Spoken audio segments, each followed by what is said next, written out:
ইনশাল্লাহ বাংলাদেশ আবার মুক্ত হবে, দেশের মানুষের গণতান্ত্রিক অধিকার ফিরে পাবে, অর্থনৈতিক মুক্তি আসবে, উন্নয়নশীল দেশ হিসেবে আমাদের যা যা অগ্রযাত্রা অব্যাহত থাকবে এবং আমরা 2041 সালের মধ্যে স্মার্ট বাংলাদেশ গড়ে তুলে জাতির পিতার স্বপ্ন পূরণ করবো।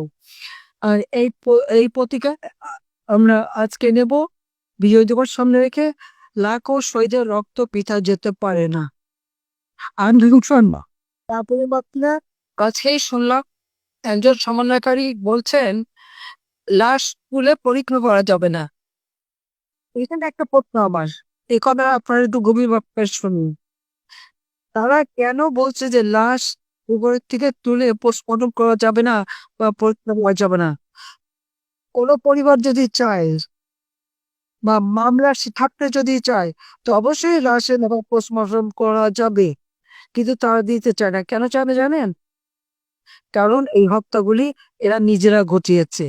ওই যে বক্তৃতা দিচ্ছে, এরাই এই কিলিং এজেন্ট নিয়োগ করেছে, এরাই ওই মিছিলে ক্লোজ রেঞ্জে গুলি করে হত্যা করে সরকারের উপর দায়িত্ব, আওয়ামী লীগের উপর দায়িত্ব দিয়ে আওয়ামী লীগের ভিতরে মিথ্যা মামলা দিয়েছে। এরাই হত্যাকারী। সেই কারণেই তারা লাশ তুললে পরে, পোস্টমর্টম করলে পরে আসল সত্যটা বের হয়ে যাবে।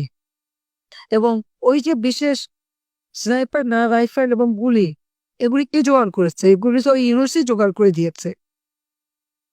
যার জন্য যখনই তার উপদেষ্টা ব্রিগেডিয়ার সরকার বললো যে এটা তদন্ত করতে হবে, সেই তাকে সরিয়ে দিল।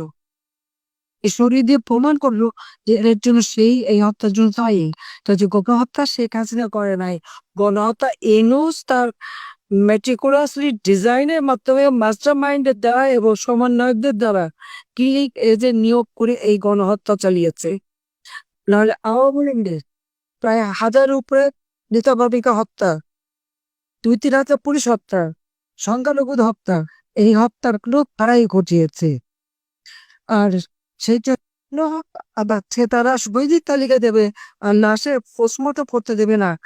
ইন্টারন্যাশনালি লোক এনে আমরা পোস্টমর্টম করাবো, প্রত্যেকটা কেস আমরা পরীক্ষা করাবো ইনশাল্লাহ, যদি আল্লাহ জীবন দেয়। আল্লাহ যদি আপাস দেয়, সব কটা লাশের ময়না তদন্ত করে তা প্রকৃত মানে খুন কারা করেছে সেটা বের করে তাদের শাস্তি আমরা দেবো। এই